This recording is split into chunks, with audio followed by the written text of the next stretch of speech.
Hello मेरी YouTube family, मेरा नाम है चिरंजीत चौधरी और आप सभी का स्वागत है मेरे यूट्यूब चैनल रसायन शास्त्री में। जैसे कि मैंने आप लोगों को अपने लास्ट वीडियो में समझाया था different type of spectral lines के बारे में, लीमेन, बाल्मर, पैशन, ब्रैकेट, पीफर्न के बारे में समझाया था और रिडल इक्वेशन भी मैंने आपको डिस्कस किया था। आज हम लोग एटॉमिक स्ट्रक्चर मेरे video series atomic structure part 2 में एनर्जी कैलकुलेशन और रेडियस कैलकुलेशन करेंगे और उसके साथ ही साथ मैं आप लोगों को कुछ इंपॉर्टेंट डेफिनेशंस के साथ भी अवगत कराऊंगा, जैसे एटॉमिक नंबर, मास नंबर। शुरू करते हैं। सबसे पहले डेफिनेशन है आपकी एटॉमिक नंबर। जैसा कि आप लोगों को अब तक समझ में आ चुका होगा कि जो आपका सिस्टम है, फॉर एग्जाम्पल आपका जो एलिमेंट है या जो एटम है, it is basically composed of proton, neutrons and electrons. Protons and neutrons are present in the nucleus and electrons are moving around the orbit or around the nucleus in the orbit. So proton और Rutherford alpha particle scattering experiment से भी आप लोगों को इतना समझ में आ चुका है कि जो आपका मास है सिस्टम का, मतलब यहाँ पे हमारा सिस्टम जो है वो एटम है, उसका जो मास है it is basically completely present in the nucleus only. So first definition is atomic number.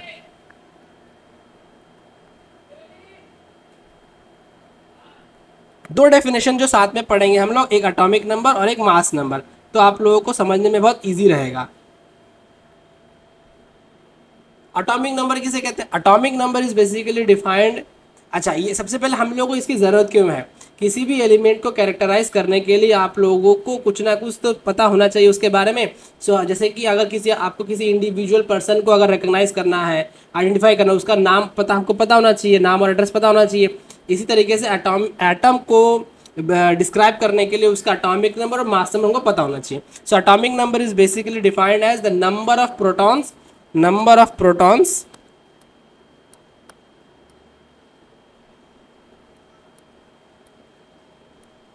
present in the nucleus.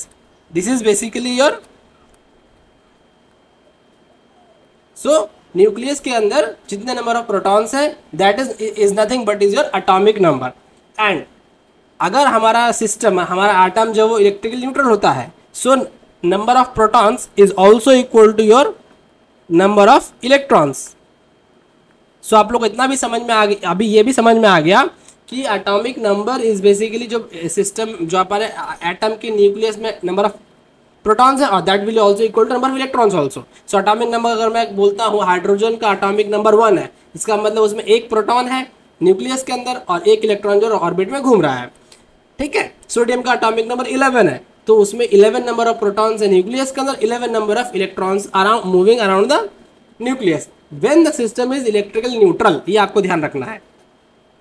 So mass number किसे कहते हैं? Mass number is defined as the sum of protons and neutrons present in nucleus. Nucleus में जो proton plus neutron से, mass number को हम m से define करते हैं, एटॉमिक नंबर को हम z से डिफाइन करते हैं। ठीक है। अलग अलग जगह पे अलग अलग चीज़ें डिफाइन किया जाता है, अलग अलग बुक्स आप पढ़ोगे तो आपको समझ आएगा। So is equal to p plus n and atomic number is equal to number of protons which is equal to number of electrons. System is electrically neutral. So आपको ये डेफिनेशन समझ में आ गया। अभी जैसे कि अगर कोई एलिमेंट मेरा x है, उसका एटॉमिक नंबर लिखा जाएगा इधर z, मास नंबर लिखा जाएगा उधर m। ओके गाइज, सो ये हो गया आपका। फॉर एग्जाम्पल मैं आपको सबसे सिंपल तरीके से बताता हूँ। हमारा आप ले लेते हैं कैल्शियम। तो calcium is basically a element और एटम जिसका एटॉमिक नंबर है 20 और जिसका मास नंबर है 40। तो इस केस में नंबर ऑफ प्रोटॉन्स कितने हो जाएंगे गाइस? 20। नंबर ऑफ इलेक्ट्रॉन्स कितने हो जाएंगे?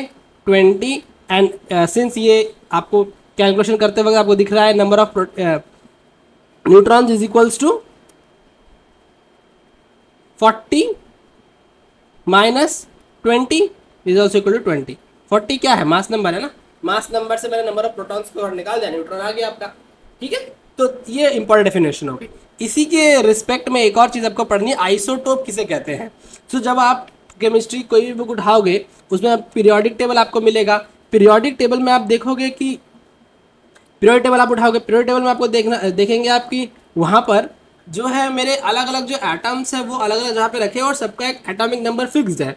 फॉर एग्जांपल हाइड्रोजन का एटॉमिक नंबर 1 है, हीलियम का एटॉमिक नंबर 2 है, लिथियम का एटॉमिक नंबर 3 है, बेरिलियम का 4 है, बोरॉन का 5 है। सो सब चीज़ का एटॉमिक नंबर फिक्स्ड है, मास नंबर भी फिक्स्ड है, ठीक है। सो एक दूसरी डेफिनेशन है हमारे पास आइसोटोप्स, ठीक है। आइसोटोप किसे कहते हैं? Basically isotopes is defined as the atom of same element having same atomic number but different mass number. ये वो सब स्पीसीज है जिनका एटॉमिक नंबर सेम है बट मास नंबर डिफरेंट है। So atomic number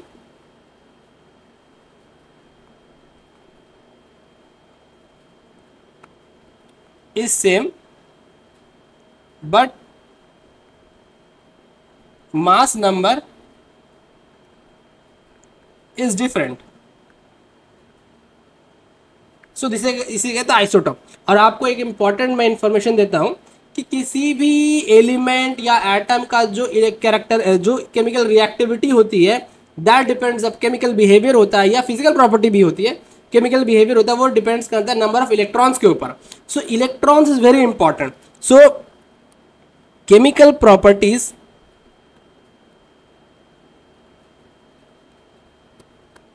depends upon electrons only, सिर्फ और सिर्फ कितने इलेक्ट्रॉन्स हैं उसके ऊपर डिपेंड करता है। सो आइसोटोप का क्या डेफिनेशन मिल गया आपको? अटॉमिक, वो सब एलिमेंट्स एक्चुअली सेम एलिमेंट के अलग अलग atoms having same atomic number but different mass. For example for example हम हाइड्रोजन एटम उठाते हैं। सो हाइड्रोजन एटम जिसका एटॉमिक नंबर 1 है और मास नंबर भी 1 है, इसके ऐसे 3 एलिमेंट एटम्स पाए जाते हैं जिसका एटॉमिक नंबर सबका सेम है लेकिन मास नंबर अलग अलग है। तो ये हो गया आपका हाइड्रोजन एटम, दूसरे को हम लोग बोलते हैं डेट्यूरियम एटम, ठीक है, तीसरे का नाम है tritium atom. So hydrogen, deuterium, tritium, आप नोटिस करोगे तीनों के केस में एटॉमिक नंबर सेम है और वही एटॉमिक नंबर उसका नंबर ऑफ प्रोटॉन्स है। और जैसे कि मैंने डेफिनेशन बताया number of electrons is equal number of protons. So ये तीनों जो है they are actually isotopes. Isotope है क्योंकि इसका मास नंबर अलग अलग है। सो अभी मैंने आपको डेफिनेशन में ये भी समझाया कि chemical properties depends upon the number of electrons, since number of electrons here are same. So जो आपके आइसोटोप्स होते हैं basically isotope shows same chemical properties. So ये एक very important, isotopes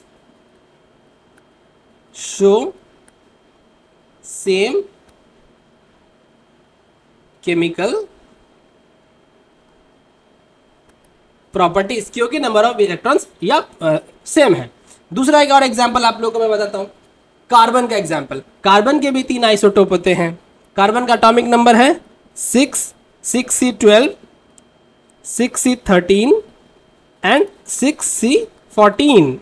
these 3 are also they are actually isotopes जिनमें atomic इनका भी same chemical property रहेगा। सो जो आपकी पूरी ऑर्गेनिक केमिस्ट्री है वो बेसिकली केमिस्ट्री ऑफ कार्बन है। सो केमिस्ट्री ऑफ कार्बन जो वो पूरी ऑर्गेनिक केमिस्ट्री है उसमें आपका सब जगह कार्बन ही है। सो चाहे ये वाला हो, चाहे 12 वाला हो, चाहे 13 वाला हो, चाहे 14 वाला हो, प्रॉपर्टी सेम है क्योंकि जो केमिकल प्रॉपर्टी वो डिपेंड करती है इलेक्ट्रॉन्स के ऊपर। सो 2 एग्जाम्पल आपको मैंने समझाए। अब आप और भी एग्जाम्पल, क्लोरीन का एग्जाम्पल निकाल लीजिए 17Cl35, 17Cl37। फॉस्फोरस का एग्जाम्पल उठाइए 15 phosphorus 30, 15 phosphorus 31। These all are nothing but isotopes. So next is isotope. आप समझ चुके होंगे होपफुली अब तक।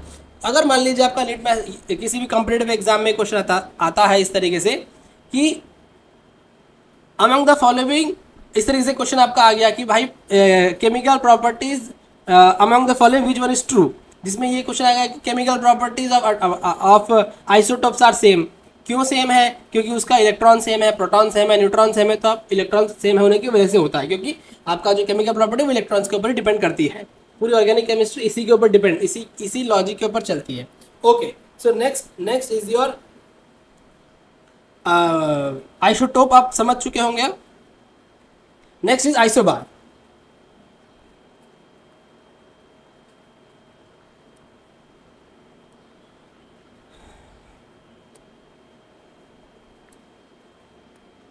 Isobar. Basically, isobars are defined as atoms of different element having different mass atomic number but same mass number. So atomic number different होता है but mass number आपका same होता है. So defined as atoms of different element having same mass number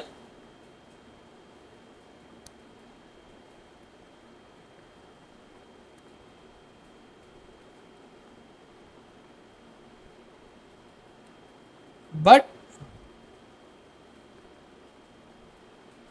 different atomic number. So atomic number अलग अलग होता है, mass number same होता है. अब आप खुद समझ ही गए होंगे क्योंकि आपका अटोमिक नंबर डिफरेंट है. अगर अटोमिक नंबर डिफरेंट है तो ऑटोमेटिकली उसका इलेक्ट्रॉन का नंबर ऑफ इलेक्ट्रॉन्स विल भी डिफरेंट है. सो आइसोबार्स जो होते हैं they will show different chemical properties. So example जानना बहुत जरूरी है. सो एग्जाम्पल आपका क्या हो जाएगा?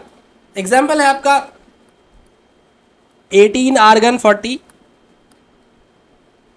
19 पोटाशियम 40, 20 कैल्शियम 40. अब आप नोटिस करोगे ये तीनों जो है आर्गन, पोटाशियम और calcium, these three are basically the atoms of different element. ठीक है, अब डिफरेंट एलिमेंट है लेकिन मास नंबर सेम है, इसलिए इनको हम आइसोबार बोल रहे हैं. और अब मास नंबर तो सेम है लेकिन नंबर ऑफ इलेक्ट्रॉन सब में अलग अलग है. That's why they will be showing different chemical properties. Next is your isotones. So isotones किसे कहते हैं? आइसोटोन बेसिकली लिखता हूं पहले मैं. आइसोटोन किसे कहते हैं? आइसोटोन्स और are defined as the atoms of different element having same number of neutrons. So atoms of different element having same number of neutrons. So जिनके न्यूक्लियस में न्यूट्रॉन सेम होते हैं उनको हम आइसोटोन कहते हैं. So let us take an example of sulphur और आपका क्लोरीन का एग्जांपल है. 16 सल्फर 36, 17 Cl 37. ठीक है, आप कैलकुलेशन करके देखो सल्फर के केस में न्यूट्रॉन का कैसे आप न्यूट्रॉन का नंबर निकालोगे. Mass number minus your atomic number. Mass number is और एटॉमिक नंबर माइनस करोगे तो आ जाएगा. तो कितना आया? 36 minus 16 is equal to 20. Same यहाँ पे करोगे आप 37 माइनस 17 ये हो गया 20 आपका. So these are basically isotones. So अब आप मुझे बताओ कि आइसोटोन्स का केमिकल प्रॉपर्टी सेम होगा या नहीं होगा. नेक्स्ट और एक इंपॉर्टेंट डेफिनेशन है आइसो इलेक्ट्रॉनिक स्पीसीज. ये डेफिनेशन मैं आपको यहाँ बता रहा हूँ लेकिन जब हम केमिकल बॉन्डिंग पढ़ेंगे तो हम वहाँ पे लॉट ऑफ एग्जाम्पल डिस्कस करेंगे. आइसो इलेक्ट्रॉनिक स्पीसीज किसे कहते हैं? जैसा कि आपको नाम से ही समझ में आ रहा होगा आइसो इलेक्ट्रॉनिक. अब स्पीशीज की बात हो रही है, एटम की बात नहीं हो रही है. ये स्पीशीज इसलिए बोला जाता है कि अगर उसमें एटम हो गया, मॉलिक्यूल हो गया, आयन हो गया, कोई भी आ जाए सब साथ में जब रहेंगे तो हम उसको स्पीशीज बोलते हैं. So isoelectronic species are basically those atoms और मॉलिक्यूल्स और ions having same number of electrons. So atoms, molecules और ions having same number of electrons, उनको हम लोग बोलते हैं आइसो इलेक्ट्रॉनिक स्पीशीज. ये क्वेश्चन बहुत ज़्यादा आपको दिखेगा अलग अलग कंपिटिटिव एग्जाम में. चाहे आप अपना नीट का एग्जाम देख लो, जेई का एग्जाम जेई का एग्जाम देख लो. इवन जो लोग ग्रेजुएशन कर रहे हैं केमिस्ट्री में वो अगर किसी कंपिटिटिव एग्जाम में बैठ रहे हैं या फिर आप ग्रेजुएशन के पेपर्स उठा के देख लीजिए, बहुत आता है. सो मैं एक एग्जाम्पल आपको डिस्कस करता हूँ. ठीक है, ये अपना हो गया नाइट्रोजन और ऑक्सीजन, O2 पे 2+. अब आप सोच रहे हो कि O2 पे 2+ कैसे हो गया? बहुत सारे स्पीसीज तो जो एग्जिस्ट करते हैं. ठीक है, सो नाइट्रोजन में नंबर ऑफ इलेक्ट्रॉन्स अगर आप कैलकुलेट करोगे, ठीक है, और नाइट्रोजन मॉलिक्यूल में तो कितना आएगा? नाइट्रोजन मॉलिक्यूल में कितने इलेक्ट्रॉन्स होते हैं? कैसे कैलकुलेट करोगे? सिंपल है, इलेक्ट्रॉन्स कैलकुलेट कर एटॉमिक नंबर का हिसाब किताब से चलते हैं। जितने एटॉमिक नंबर होंगे उतने इलेक्ट्रॉन्स होते हैं। अगर उस पर कोई चार्जेस है, अगर मान लो पॉजिटिव चार्ज है तो एटॉमिक नंबर से उसको माइनस कर देना है, ठीक है। कैलकुलेशन ऑफ इलेक्ट्रॉन्स मैं आपको बता रहा हूँ, calculation of electrons, calculation of electrons in species. किसी स्पीशीज में आप कैसे इलेक्ट्रॉन्स कैलकुलेट करोगे? बहुत ही सिंपल है, आपको total number of protons calculate करने हैं। So total number of protons आप निकाल लो। प्रोटॉन्स कैसे निकालोगे? ऑटोमेटिकली आपको पता ही एटॉमिक नंबर इज उसका प्रोटॉन होता है, माइनस कोई चार्ज अगर है, अगर उसके ऊपर पॉजिटिव चार्ज है, अगर उसके ऊपर पॉजिटिव चार्ज है तो आपको वो माइनस करना है, minus positive charge. Positive charge को केमिस्ट्री में इस तरह से लिखा जाता है, पॉजिटिव चार्ज को माइनस करना है। नहीं तो क्या कर सकते हैं, अगर मान लो उसके ऊपर नेगेटिव चार्ज है तो आपको वो ऐड करना है। So number of electrons equal two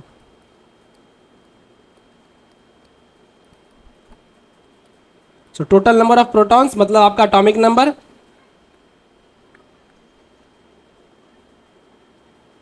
plus negative charge अगर उसके ऊपर कुछ है, नहीं है तो वो कुछ आएगा ही नहीं। नाइट्रोजन के केस में एक नाइट्रोजन एटम का एटॉमिक नंबर था 7, तो दोनों के लिए हो गया 14 और यही आपका इलेक्ट्रॉन नंबर हो गया। ऑक्सीजन केस में एटॉमिक नंबर था 8, दोनों के लिए हो गया 16, 16 में से 2 माइनस कर दिया 14, सो 16 में से 2 माइनस किया 14। तो these two are basically isoelectronic species. So बड़े बड़े आइसो इलेक्ट्रॉनिक स्पीशीज होते हैं। अगर आप, चलो मैं आपको क्वेश्चन देता हूँ, आप ये CO3 2 माइनस, ये कार्बोनेट एनायन बोलते हैं, इसका आप इलेक्ट्रॉन कैलकुलेशन करके देखिए कितना आता है। चलिए ये डेफिनेशंस मैंने आपको समझा दी, बेसिक डेफिनेशंस। अब हम चलते हैं अपना नील्स बोर की थ्योरी के बारे में पढ़ने के लिए और एनर्जी और रेडियस कैलकुलेशन के बारे में जानने के लिए। ये जो मेरे जो वीडियोस है नीट एस्पिरेंट्स के लिए भी है, IIT एस्पिरेंट्स के लिए भी है, जो ग्रेजुएशन कर रहा है केमिस्ट्री में वो भी पढ़ सकता है। अभी नीट के लिए आप लोगों को वास्ट सिलेबस पढ़ना पड़ता है और ग्रेजुएशन वाले अगर इसको डिटेल पढ़ेंगे तो भी काम बन जाएगा। सो एक पन दो का। So let's get back to energy calculation. So basically अभी तक जितना इन्फॉर्मेशन मेरे को Lyman, Balmer, Paschen, Brackett, Pfund से पता चला है, उसके ऊपर से हम लोगों को कुछ क्वेश्चंस आ गए हैं। सो क्वेश्चन नंबर 1 एक अराइज हुआ है जिसको कि नील बोर एक्सप्लेन करेंगे, तो अभी हम एनर्जी कैलकुलेशन समझ में आएगा हमको। क्वेश्चन इस तरीके से अराइज हुआ है कि भाई स्टेबिलिटी कैसे है, अगर if the electrons are moving around the nucleus, then अगर इलेक्ट्रॉन्स न्यूक्लियस के अराउंड मूव कर रहा है, सो एक ऐसा समय आना चाहिए, then at some point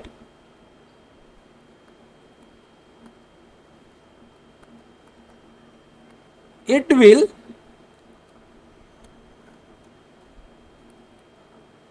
keys to nucleus। एक ऐसा पॉइंट आएगा कि इलेक्ट्रॉन न्यूक्लियस के पास ही पहुंच जाएगा। तो स्टेबिलिटी कैसे हुई? दूसरा क्वेश्चन जो उसको एक्सप्लेन करना है, कि अगर अभी मैंने एक चीज आपको बताई थी, जो हमारे न्यूक्लियस के अंदर जो प्रोटॉन्स है उसको एटॉमिक नंबर बोलते हैं, और वो जो प्रोटॉन है these protons are actually responsible for the holding of electrons around the nucleus. So जो प्रोटॉन जो पॉजिटिव चार्ज है और जो इलेक्ट्रॉन जो नेगेटिव चार्ज है, जो पॉजिटिव चार्ज होता है वो इलेक्ट्रॉन जो उसके चारों तरफ घूम रहे हैं उसको पकड़ के रखता है। That force of attraction is basically called as nuclear charge. So nuclear charge हम उसको बोलते हैं। सो न्यूक्लियर चार्ज यहाँ पे मैं आपको समझाया न्यूक्लियर चार्ज किसे कहते हैं। So nuclear charge is defined as a force of attraction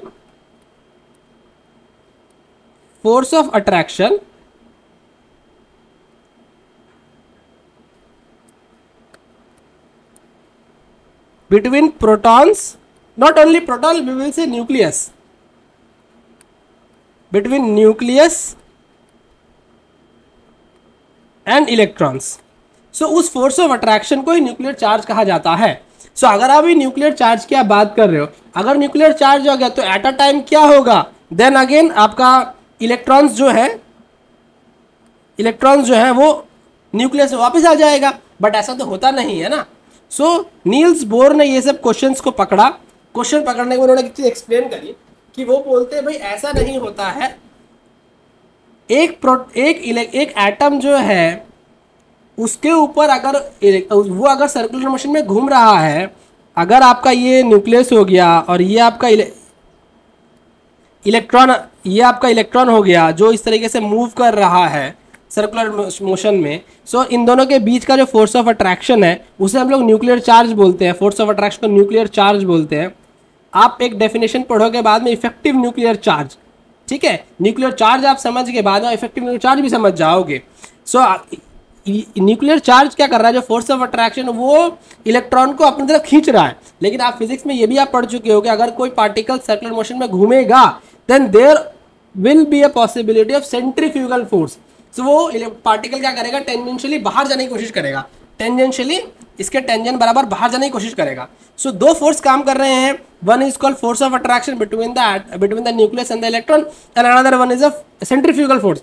force of attraction जो न्यूक्लियर चार्ज है वो होल्ड करने की कोशिश कर रहा है और जो सेंट्रीफ्यूगल फोर्स है वो बाहर जाने की कोशिश कर रहा है। सो स्टेबल स्टील इसीलिए दोनों इक्वल हो जाएंगे तभी स्टेबल होगा। सो जो आपका सेंट्रीफ्यूगल फोर्स हो गया, अब आपको पता है हमने कोई एटम पकड़ा जिसका एटॉमिक नंबर है Z, जिसमें इलेक्ट्रॉन्स है E, जिसका मास है m, ये सारी चीज़ हमको पता होनी चाहिए ना। सेंट्रीफ्यूगल फोर्स कितना काम, वेलोसिटी v से वो मूव कर रहा है। न्यूक्लियस से उस इलेक्ट्रॉन जिसकी हम कैलकुलेशन कर रहे हैं उसका डिस्टेंस है r, ठीक है, जिसकी एनर्जी हम बाद में निकालेंगे एनर्जी। ये सारी चीज़ें हमको देखनी है। सेंट्रीफ्यूगल फोर्स क्या हो गया, mv²/r, this is centrifugal force, tangential force जो इलेक्ट्रॉन्स को बाहर फेंकने की कोशिश कर रहा है। दूसरा आपका हो गया फोर्स ऑफ अट्रैक्शन जो कि आपका न्यूक्लियर चार्ज है, विच इज इक्वल टू 1/4πε0 ZE²/r²। आप इन दोनों को इक्वल करो क्योंकि हमारा जो एलिमेंट है वो स्टेबल है। सो जब आप इक्वल करोगे तो you will get mv²/r equal to 1/4πε0 ZE²/r²। So from here you will get the definition of v। So v² is equal to velocity की वैल्यू कितनी आ गई, ये r और ये आप r कट गया। So you are getting 1/4πε0 ZE² ये हो गया m, नीचे आ गया m इंटू r, ठीक है गाइज। अब बात आती है यहां पर एक इंपॉर्टेंट कंसेप्ट आपको समझना है। द कंसेप्ट इज, जो आपका जो इलेक्ट्रॉन है वो सर्कुलर मोशन में मूव कर रहा है। प्लैंक्स ने यहां पर एक इंपॉर्टेंट कॉन्सेप्ट दिया कि जो एंगुलर मोमेंटम होता है उस इलेक्ट्रॉन्स का, अब आपको पता है कि electrons are moving in a circular motion. So circular motion होगा तो एंगुलर मोमेंटम जनरेट करेगा, लीनियर मोमेंटम में जनरेट नहीं करेगा। सो एंगुलर मोमेंटम कितना होगा mvr। So angular momentum of the electron mvr will be equal to nh/2π। अब आप पूछोगे ये कहां से आया, बेसिकली बोल रहा है, इस तरीके से बताया जा रहा है कि your electrons are moving in a circular motion. So electrons here are not treated as a particle, they are actually treated as a wave. ये बेसिकली पार्टिकल नेचर ही है आपका mvr इक्वल टू nh/2π। सो जो आपका energy या फिर आप angular momentum की बात कर रहे हो वो वैल्यू डिस्क्रीट वैल्यू होती है। डिस्क्रीट मतलब सिंगल वैल्यू होती है, ऐसा कंटिन्यूअस नहीं होता है। मैं आपको क्वांटाइज का मतलब समझाता हूँ पहले। क्वांटाइज का मतलब है, अगर आपके घर में सीढ़ी होगी, वो लैडर जिसे हम लोग बोलते हैं, बांस की बनाई सीढ़ी जो होती है, वो लैडर के इस तरीके से स्टेप्स होते हैं। ये स्टेप हुआ, ये स्टेप हुआ, ये स्टेप हुआ, ये स्टेप हुआ, ये स्टेप हुआ। सो अगर आपको एक एनर्जी लेवल से ये सारी एक एनर्जी लेवल मान लो, आप एक एनर्जी लेवल से दूसरे एनर्जी लेवल में जाना है, सो आपको यहाँ से यहाँ जंप करना पड़ेगा। Exactly this amount of energy you should require. आपको अगर इतना मैं आपको एनर्जी देता हूँ तो आप यहाँ तक मैं एनर्जी, आप दूसरे स्टेप पे जाओगे ही नहीं। सो this is called quantization, that is discrete value होती है, फिक्स्ड वैल्यू होती है। मैं आपको यहाँ से यहाँ जाने के लिए, यहाँ से यहाँ जाने के लिए एग्जैक्ट ये डिफरेंस वाली अमाउंट ऑफ एनर्जी दूंगा तभी आप जा पाओगे। जितना ज़्यादा देने से ही फायदा नहीं है, कम देने से ही फायदा नहीं है। सो यहाँ से कॉन्सेप्ट उसके आया mvr इक्वल टू nh/2π। सो यहाँ से अगर वेलोसिटी कितनी आ जाएगी, v is equal to N H by 2πm into R, आप स्क्वायर करो इसको। So v square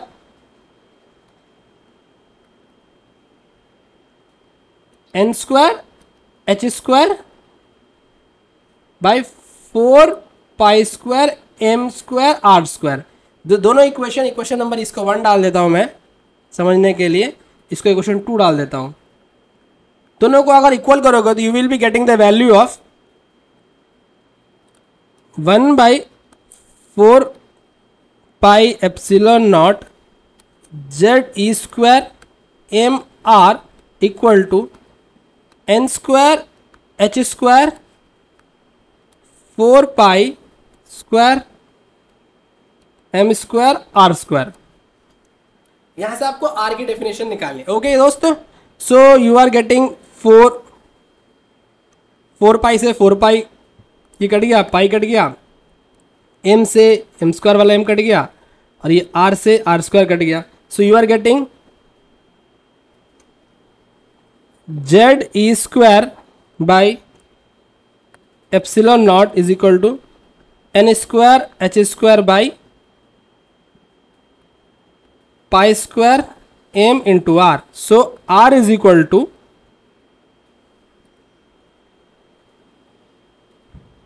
N square H square pi square M E square Z. और मैं आपको और इजी बनाता हूं इस डेफिनेशन को, R is equal to H square pi square M E square N square, ये एच है ना, by Z. h is nothing but a Planck's constant. The value of h is 6.626 into 10 to the power minus 34 joule second. Pi is also constant. Mass of electron is also constant. Mass of electron is 9.1 into 10 to the power minus 31 kg. Charge of electron is also constant. 1.6 into 10 to the power minus 19 joule. ठीक है guys, सो ये सारी चीजें तो आपकी constant है।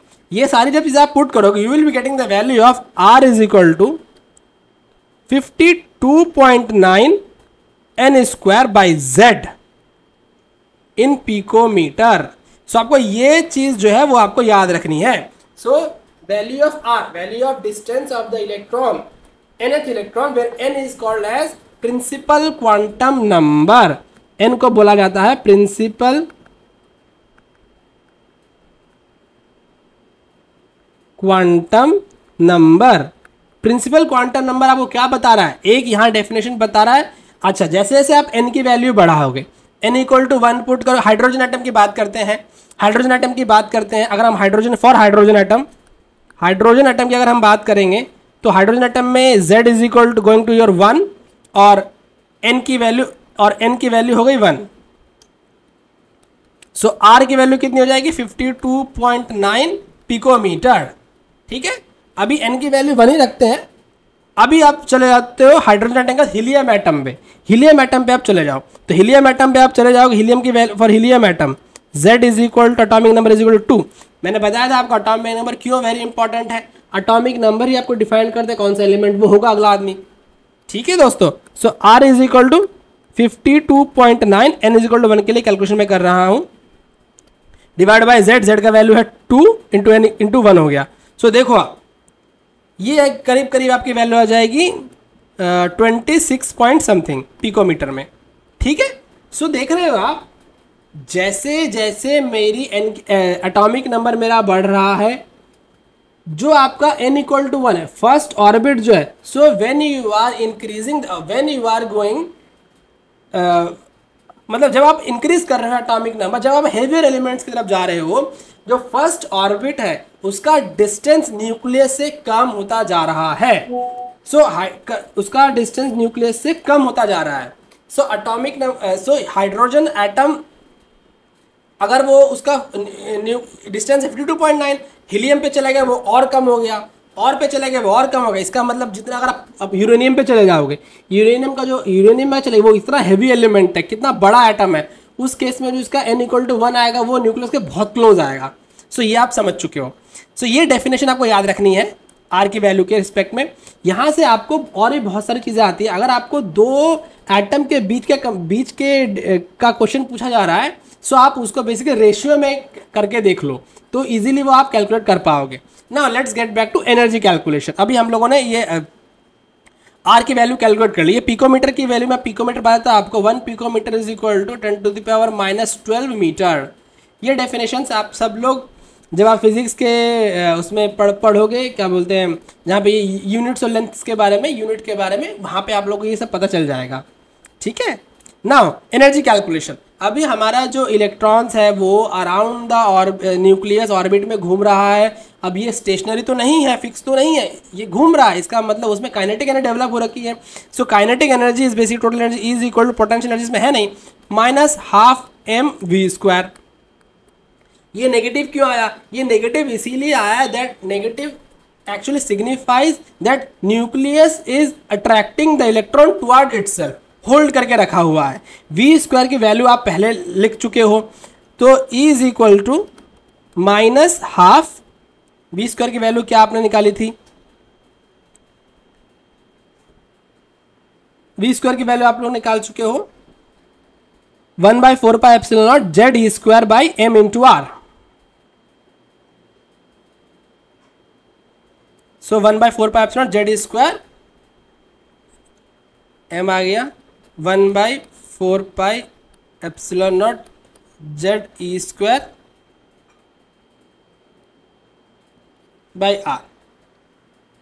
Into m भी था एक शायद।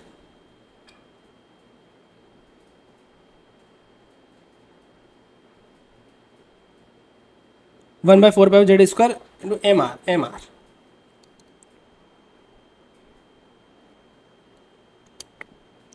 ठीक है, यहां से mm कट गया, ये आपका हो गया E is equal to ZE² minus रहेगा 8πε0 इंटू r। r की वैल्यू आप ऑलरेडी निकाल चुके हो। यहां से r की वैल्यू आपने क्या निकाली है? r की वैल्यू आपने निकाली है n²h²/π²me²/z। सो ये सारी वैल्यू जब आप r की वैल्यू यहां पुट करोगे, r की वैल्यू वहां पुट करोगे, तो you will be getting the final equation E minus having some constant value Z²/n²। ठीक है, ये जो कांस्टेंट की वैल्यू होती है, मैं कांस्टेंट की वैल्यू को बताता हूँ।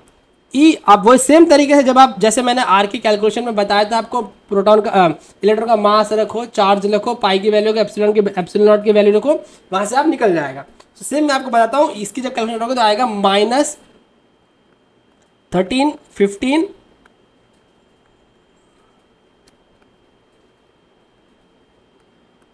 Z²/n² in kilo joule mole inverse.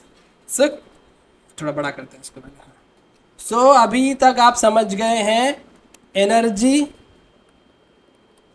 Equal to -1315 Z²/n² in kilo joule mole inverse.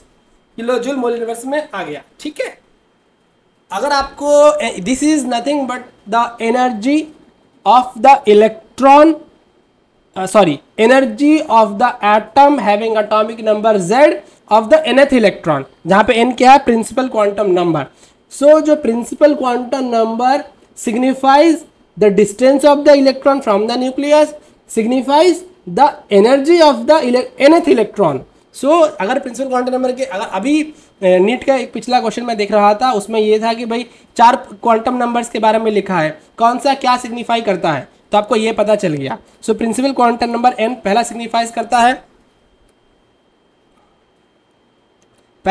करता है distance of electron from nucleus. दूसरा सिग्निफाई करता है एनर्जी ऑफ एटम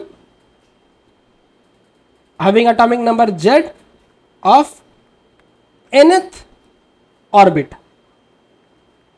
ये दो चीजें वो बताता है। तो यहां से अगर ये आ गया पर मोल में कैलकुलेशन कर लिया हम लोगों ने, 1 mole is equals to 6.626 into 10⁻⁻34 atoms. So इस चीज को अगर आप ये पर मोल में कैलकुलेशन कर लिया, आप पर मॉलिक्यूल में कैसे निकालोगे? तो 1 मोल में इतना होता है, सबका कितना कितना आएगा? बहुत ही सिंपल है, 1315 Z² by n² divide by Na पर एटम निकल गया। ये 1 मोल के लिए है, एक एटम का निकालना है, डिवाइड कर दो निकल जाएगा। So this is how you are getting the energy calculation. अभी एक चीज और आप देखो, एनर्जी कैलकुलेशन जब हम लोग कर रहे हैं तो ये मैंने आपको जूल वाले पे, जूल की डेफिनेशन में दिखाया।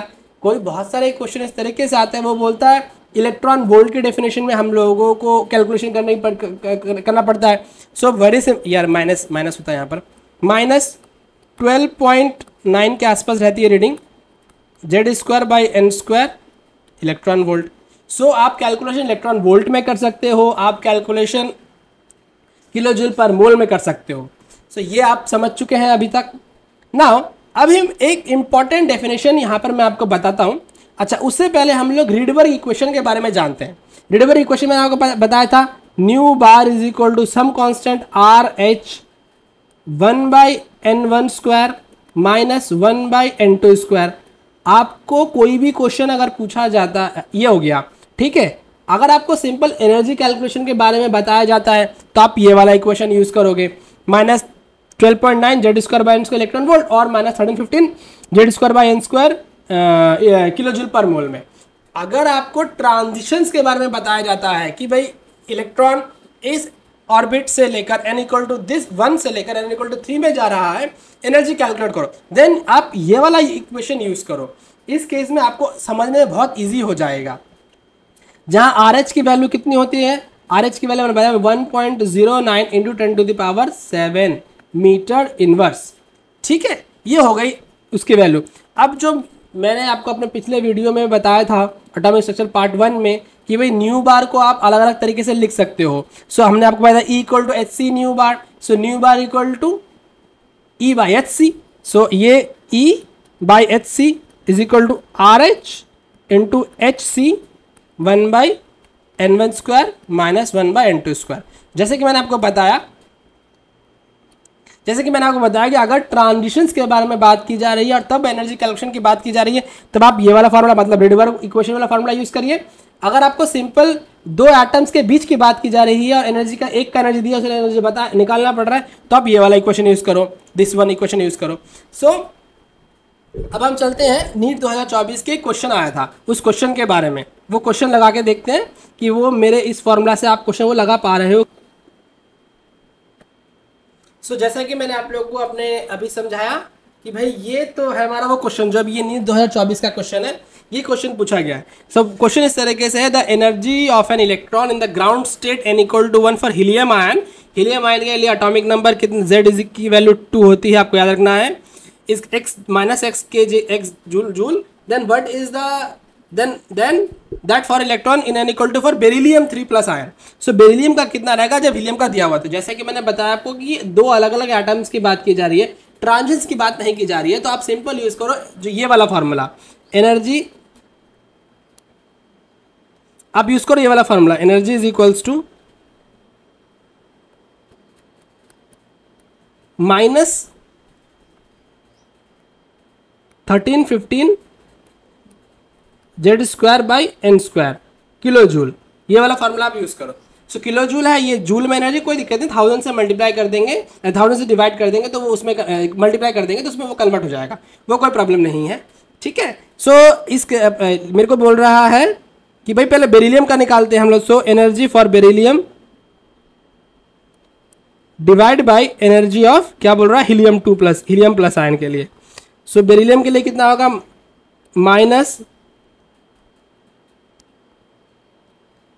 -1315 Z², Z की वैल्यू होगी ये हो गया आपका 4, n इक्वल टू 1 की बात कर रही हो गया 1, ठीक है। और अरे सॉरी यार, पहले ऊपर हमको बेरिलियम रखना है, ये क्या बोलते हैं, ये थोड़ी रखना है बेरिलियम के लिए। So minus 1315 Z square, Z की बेरिलियम के लिए जेड की वैल्यू कितनी होती है, बेरिलियम की जेड की वैल्यू होती है 4। सो 4 मतलब हो गया ये 16 बाई एन स्क्वायर, एन की वैल्यू है 4, ये हो गया 2, 2 का इसका मतलब 4। सो मल्टीप्लाई हीलियम के लिए आप रखो, नीचे यहाँ माइनस है, ये भी माइनस है, माइनस माइनस होकर कट जाएगा, प्लस हो जाएगा।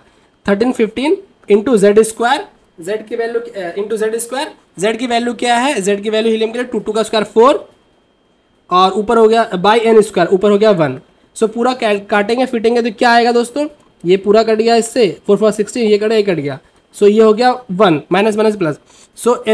सो आपका नीचे इसकी वैल्यू कितनी दे रखी है, एनर्जी कितना दिया हुआ है इसके लिए, हाइड्रोजन हीलियम आयन के लिए x minus x J. So energy और बेरिलियम जो मेरा कैलकुलेशन के लिए था minus x equal to 1। So जब ये ऊपर आएगा value equal to minus x, answer is your this one. So अभी तक आप समझ गए हो कितना इजीली मैंने कैलकुलेट करके दिखा दिया आपको। सो मैं जैसा बता रहा हूँ आपको, आप मेरे चैनल पे आइए, समझो, पढ़ो और दूसरों को भी पढ़ाओ। यहाँ पे आपको नीट और केमिस्ट्री ओरिएंटेड ग्रेजुएशन लेवल तक का सब कुछ फ्री में अवेलेबल है। आप पढ़ो, कोई आपको कुछ सब्सक्राइब करने की जरूरत नहीं, ना कोई ऐप में जाना है, ना किसी को पेमेंट करना है, एवरीथिंग इज फ्री। सो तो आप ये क्वेश्चन बहुत इजीली आप लगा चुके होंगे। आप इस तरीके से और भी क्वेश्चंस लगाइए, कोई प्रॉब्लम होता है तो मुझे कमेंट कीजिए। आज के लिए इतना ही। अब एटॉमिक स्ट्रक्चर पार्ट 3 में मैं अपने लेक्चर सीरीज में आप लोगों को समझाऊंगा हाइजेनबर्ग अनसर्टेनिटी प्रिंसिपल के बारे में, बोर्स थ्योरी में क्या क्या प्रॉब्लम्स आए उसके बारे में, वेव पार्टिकल डुअल कैरेक्टरिस्टिक के बारे में, डी ब्रॉगलीज इक्वेशन के बारे में। फिर वहाँ से हम लोग श्रोडिंगर वेव इक्वेशन का एक डेफिनेशन पढ़ेंगे, क्योंकि वो श्रोडिंगर वेव इक्वेशन नीट और आईआईटी जेईई के सिलेबस में नहीं है। वेव फंक्शंस के बारे में हम थोड़ा पढ़ेंगे। फिर हम ये जानेंगे कि भाई exact calculation is not possible for a moving particle. दोस्तों आज के लिए इतना ही, मिलते हैं मेरे नेक्स्ट वीडियो में। Thank you.